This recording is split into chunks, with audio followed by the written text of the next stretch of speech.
What does it mean to divorce amicably? And clearly this means different things to different people, but there are some common threads. And oftentimes when people tell me that they're hoping for an amicable divorce, it means a couple of things. It oftentimes means minimal involvement by attorneys or potentially no involvement of attorneys.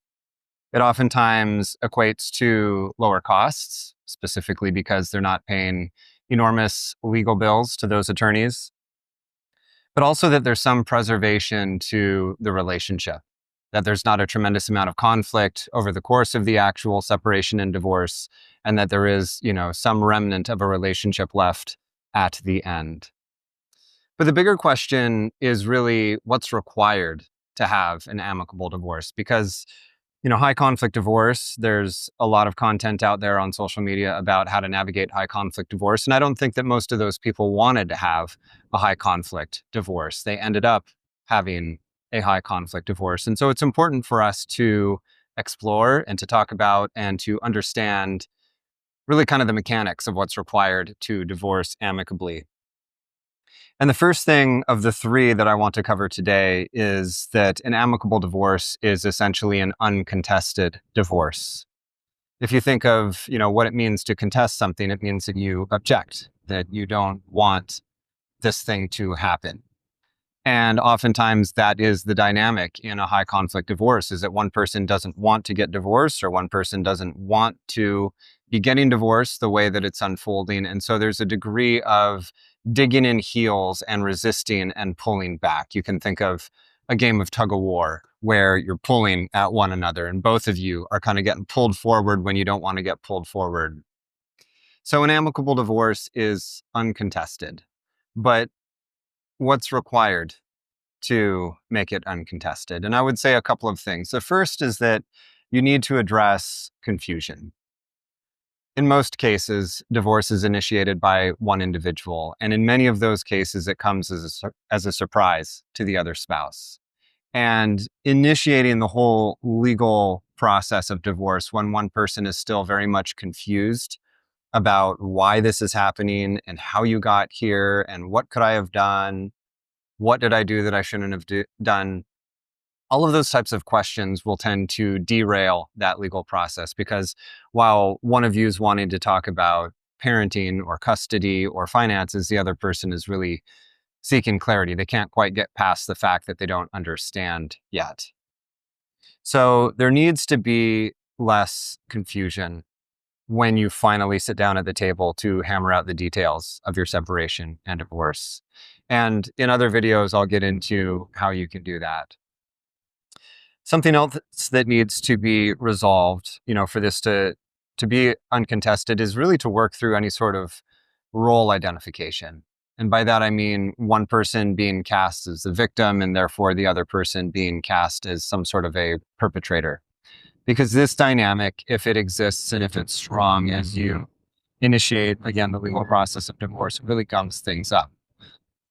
Rather than both of you looking to the future about where you will end up when this process is all said and done and what you need to be able to transition into this next chapter of your life, one person is going to continually be looking backwards at, you did this to me, therefore I should get something out of this process to make up for what you did to me in the past. And that is generally unhelpful.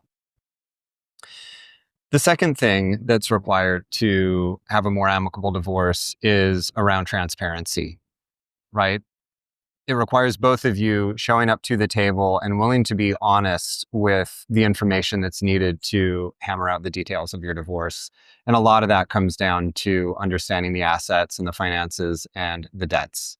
And if one person is unwilling to share all of that information, then that's really a complicating factor, because now other types of professionals, whether it's attorneys or whether it's a forensic accountant, they have to get involved to figure out the data that's missing or figure out the data that's true. And if you're going down that road, there's going to be multiple people involved. There's going to be some bad blood and conflict's going to go up. Your costs are absolutely going to go up. And it's going to undermine, any sense of really trust in one another, which is one of the key ingredients of being able to talk this out amongst the two of you. And the third thing that's needed to achieve an amicable divorce are shared interests. And it doesn't have to be a ton, but it needs to be some, and it can't be none. So when there's two individuals going through a tough process like this, you're going to get into conversations that are difficult. And one or both of you are going to want to not have these conversations or not have them this way. And your shared interests are what you fall back on as kind of this alignment tool when the going gets tough. And for some people, their shared interests are really the well-being of their children. For others, it's about continuing to have a relationship or some sort of a family dynamic that can persist into the future so that when holidays and special occasions and birthdays and weddings come up, there's a good feel to the family still.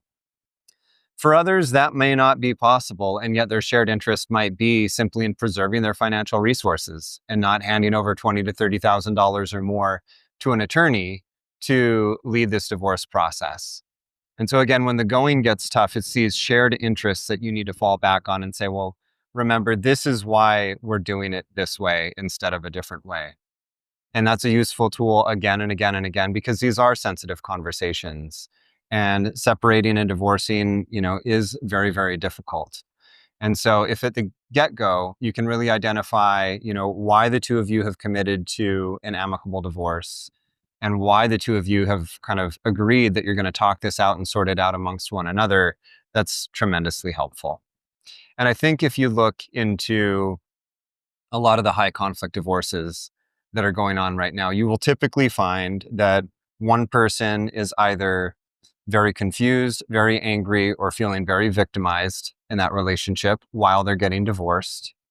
Where you will find that one person is withholding important information that's needed for this to be a fair and equitable divorce, or that two individuals have just not really either taken the time or been challenged to identify what their shared interests are.